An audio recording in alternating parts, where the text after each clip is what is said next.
গতকাল রাতে সোহরাওয়ার্দী উদ্যানের ভিতরে মাদকবিরোধী অভিযান চলাকালে সাংবাদিকসহ ঢাকা বিশ্ববিদ্যালয়ের সাধারণ শিক্ষার্থীদের উপর পুলিশের অতর্কিত যে হামলার ঘটনা ঘটে।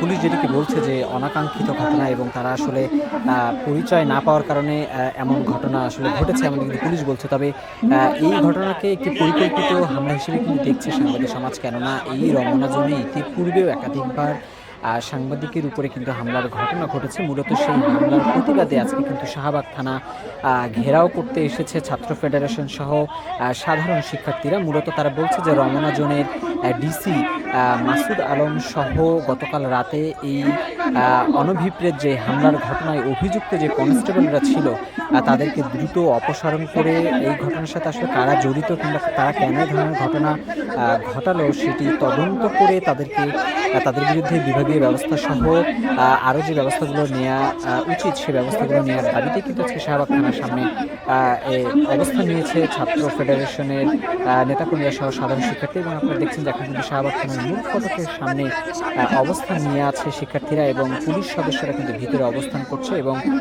থানার যে মূল গেট সেই গেটটি কিন্তু লাগিয়ে রাখা হয়েছে। আপনারা দেখছেন যে ভিতরে কিন্তু পুলিশ সদস্যরা বেশ সতর্ক অবস্থানে রয়েছে। তারা কিন্তু হেলমেট সহ তাদের যেই নিরাপত্তা যেই বস্তুগুলো রয়েছে পরিধানের সেগুলো সকল কিছু নিয়ে কিন্তু তারা থানা কম্পাউন্ডারির ভিতরে অবস্থান করছে এবং ঠিক সামনেই কিন্তু শিক্ষার্থীরা এবং ছাত্র কল্যাণ ফেডারেশনের নেতাকর্মী যারা রয়েছে তারা কিন্তু রয়েছে এবং ছাত্র কল্যাণ ফেডারেশন এবং সাধারণ শিক্ষার্থীদের পক্ষ থেকে তাদের নেতাকর্মীরা তারা কিন্তু এখানে বক্তব্য রাখছে। আমরা কিন্তু সেটি আপনাদেরকে সরাসরি দেখানোর চেষ্টা করছি শাহবাগ থানার সামনে থেকে। আপনারা দেখছেন যে ঠিক শাহবাগ থানার মূল ফটকের সামনেই কিন্তু অবস্থান নিয়েছে এবং এখানে কিন্তু একটি থমথমে পরিস্থিতি কিন্তু বিরাজ করছে। এবং আপনাদের জানিয়ে রাখার চেষ্টা করি যে গতকাল সন্ধ্যার পরে এই সোহরাওয়ার্দী উদ্যানের ভিতরে মাদকবিরোধী অভিযান শুরু করে পুলিশের রমনা বিভাগ এবং সেখানে রমনা বিভাগের ডিসি মাসুদ করিম তিনি নিজেই উপস্থিত ছিলেন। তার নেতৃত্বে কিন্তু একাধিক টিম সাঁড়াশি অভিযান চালায় এবং মাদক সেবনকারী মাদক ব্যবসায়ীদেরকে ধরার চেষ্টা করে।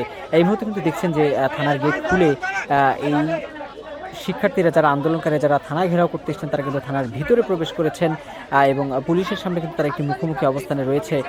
আপনাদেরকে আমি কিন্তু সরাসরি দেখানোর চেষ্টা করছি শাহবাগ থানার ভিতর থেকে। এখানকার যে চিত্র দেখছেন যে তারা ভিতরে প্রবেশ করছে এবং পুলিশ সদস্য কিন্তু তাদেরকে বোঝানোর চেষ্টা করছে যে যত্রতত্র থানার ভিতরে প্রবেশ করা যাবে না।